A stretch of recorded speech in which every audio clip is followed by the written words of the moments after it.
وہ فوراً اپنے گھر کی طرف واپس آتا ہے۔ اس کی آنکھوں میں آنسو تھے۔ اس نے جتنا زیادہ راہ جمع کیا تھا، جو سواری کا جانور تھا، وہ سب کچھ اس نے بیچ دیا اور سارا پیسہ لا کر اس کی چوکھٹ پر رکھ دیا اور دروازے پر دستک دے کر کہنے لگا، بہن میرا یہ تحفہ قبول کر لو۔ اس عورت نے کہا، یہ کیا ہے؟ موچی نے کہا، میں حج کرنے کے لیے جا رہا تھا۔ میں نے جو کچھ بھی اپنے سفر حج کے لیے جمع کیا تھا وہ سب آپ کی خدمت میں لا کر پیش کرتا ہوں۔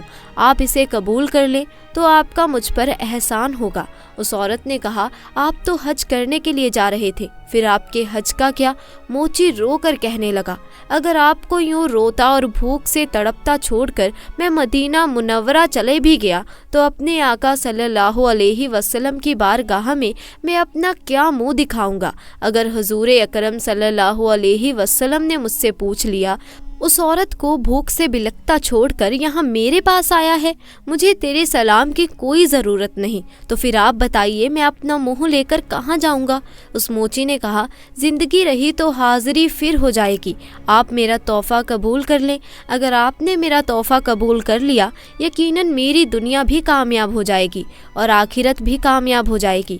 یہ کہہ کر وہ موچی واپس اپنے گھر کی طرف پلٹا۔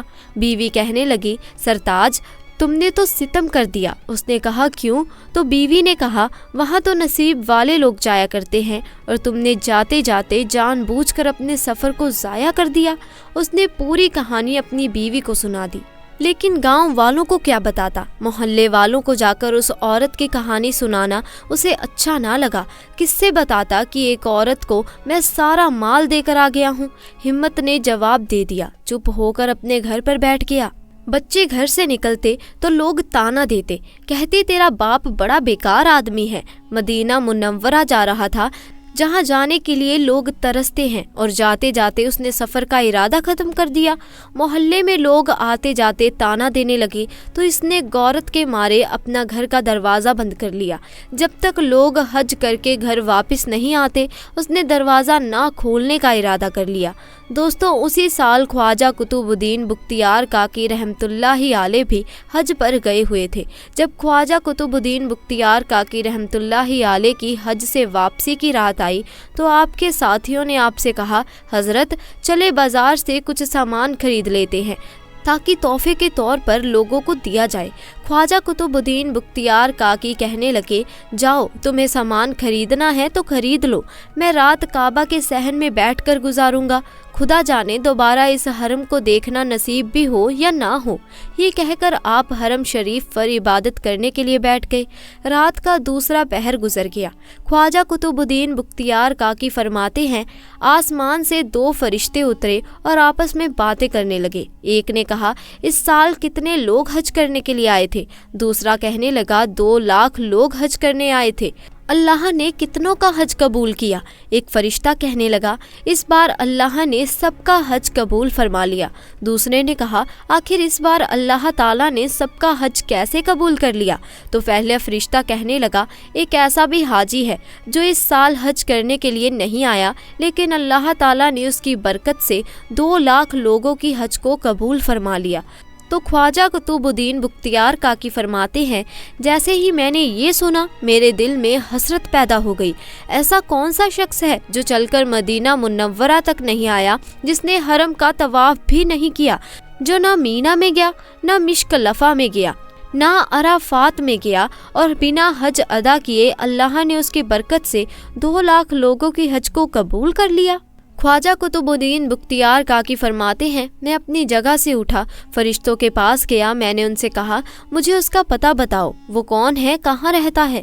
فرشتوں نے بتایا، شہری بغداد میں فلاں مکان پر ایک بستی ہے، وہاں پر وہ شخص رہتا ہے۔ خواجہ قطب الدین بختیار کاکی رحمۃ اللہ علیہ نے اپنے قافلے والوں سے کہا، تم سب اپنے گھر واپس جاؤ، میں بعد میں آؤں گا، میں اللہ کے ایک بندے سے ملاقات کرنے کے لیے جا رہا ہوں۔ آپ نے سفر کیا اور بغداد شریف پہنچ کر آپ نے اس بستی کو تلاش کیا جہاں کا حوالہ فرشتوں نے دیا تھا۔ آپ نے جا کر اس موچی کا پتہ پوچھا۔ لوگوں نے کہا، اس سے مل کر آپ کیا کرو گے؟ آپ نے فرمایا، میں بس اس سے ملاقات کرنا چاہتا ہوں۔ لوگ کہنے لگے، وہ بڑا بدبخت انسان ہے، آخر اس سے آپ کیوں ملنا چاہتے ہیں؟ اتنا سننا تھا خواجہ قطب الدین بختیار کاکی رحمت اللہ علیہ کی آنکھوں میں آنسو آ گئے۔ آپ فرمانے لگے، لوگو تم لوگ نہیں جانتے اس کے بارے میں، جو میں جانتا ہوں اسے گالی نہ دو، اسے برا بھلا نہ کہو۔ لوگوں نے کہا، حضرت جی بات گالی کی نہیں، وہ اتنا بدبخت ہے جو منظوری کے باوجود حج کرنے کے لیے نہیں گیا، اسے اگر گالی نہ دو تو اسے کیا کہیں؟ خواجہ قطب الدین بختیار کاکی فرماتے ہیں، تم کیا سمجھتے ہو؟ پہلے مجھے اس کے گھر کا پتہ بتاؤ، تم کیا جانو کہ کون ہے وہ؟ خواجہ قطب الدین بختیار کاکی رحمت اللہ علیہ اس کے گھر کا پتہ پوچھ کر اس کے دروازے پر آئے۔ آپ نے دروازہ کھٹکھٹایا، اندر سے آواز آئی، کون؟ آپ نے فرمایا، دروازہ کھولو، میں تم سے ملاقات کرنے کے لیے آیا ہوں۔ اندر سے رونے کی آواز آئی۔ اس نے کہا، محترم دروازہ نہیں کھول سکتا ہوں، اگر دروازہ کھولوں گا تو بستی والے تانے دیں گے، برا بھلا کہیں گے، میرے بچوں کو گاؤں والے گالیاں تک دیتے ہیں، آپ مجھے میرے حال پر چھوڑ دیں۔ خواجہ قطب الدین بختیار کاکی نے فرمایا، تم مجھے نہیں جانتے، میرا نام قطب الدین بختیار کاکی ہے، میں تم سے ملاقات کرنے کے لیے حرم شریف سے سیدھا تمہارے پاس آیا ہوں۔ اتنا سننا تھا کہ موچی نے کہا، حضرت بس آپ کو آنے کی اجازت ہے، آپ کے علاوہ اندر کوئی نہیں آ سکتا۔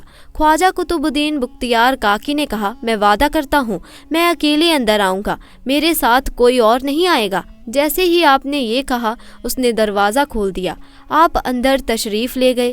اس سے آپ ملنا چاہتے تھے۔ وہ کہنے لگا، حضرت میں بہت بڑا گنہگار ہوں، میں بہت بڑا پاپی ہوں، آپ آخر اتنی دور کیوں آئے ہیں؟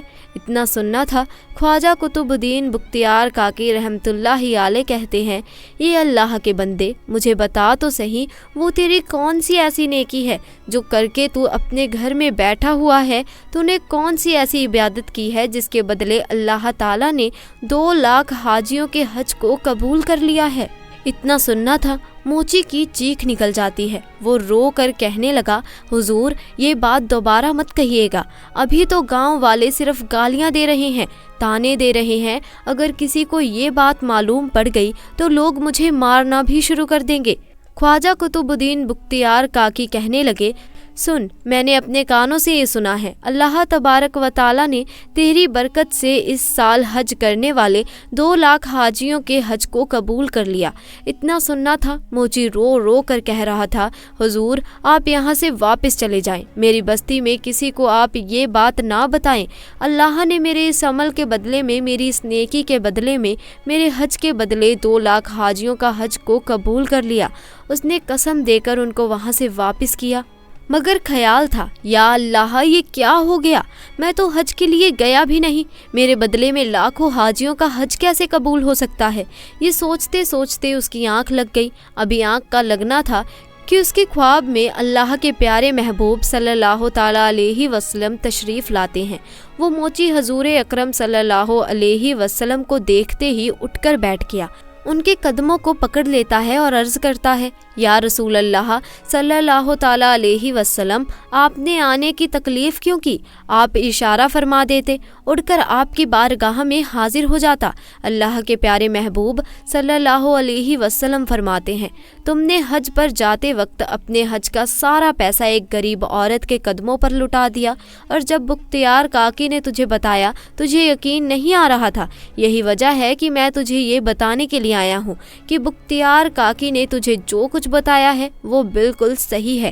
اگر تو حج کرنے کے لیے نہیں گیا لیکن تو نے اپنے حج کا سارا پیسہ ایک غریب عورت کی خدمت میں پیش کر دیا، اللہ رب العزت کو تیرا یہ عمل اتنا پسند آیا کہ اللہ نے تجھے بن حج کیے حج کا ثواب ادا کر دیا، اور تیری اس نیکی کی برکت کی توفیل اللہ نے اس سال حج ادا کرنے والے تمام یعنی 2 لاکھ حاجیوں کے حج کو قبول فرما لیا ہے۔ سبحان اللہ۔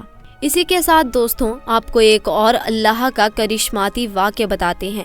اللہ نے اپنے پیغمبر ایوب کی پریکشا لی۔ پہلے انہیں خوبصورتی کے ساتھ بحساب دھن سمپتی دی، کئی سنتان دی، لیکن پریکشا کے کرم میں ان کے سبھی سنتانوں کی موت ہو جاتی ہے۔ وہ خود گمبھیر روپ سے بیمار ہو کر 7 ورش تک بستی میں رہے۔ ساری دولت ختم ہو جاتی ہے۔ ان کی سبھی بکریاں سمندری طوفان میں بہہ جاتی ہیں۔ خراب موسم کے کارن سبھی اونٹوں کی موت ہو جاتی ہے۔ اس کے باوجود انہوں نے صبر سے کام لیا اور اللہ سے شکایت نہیں کی۔ اللہ نے قرآن میں پرشنسا کرتے ہوئے فرمایا، ایوب کیا ہی بہترین صبر کرنے والا ہے۔ اللہ نے صبر کی وجہ سے پھر سے دھن دولت سنتان جانور سہت سبھی چیزوں پہلے سے زیادہ انہیں عطا کر دی۔ قرآن میں ہے کہ صبر سے دنیا میں اللہ کی مدد اور آخرت میں اللہ کی خوشندی حاصل ہوگی۔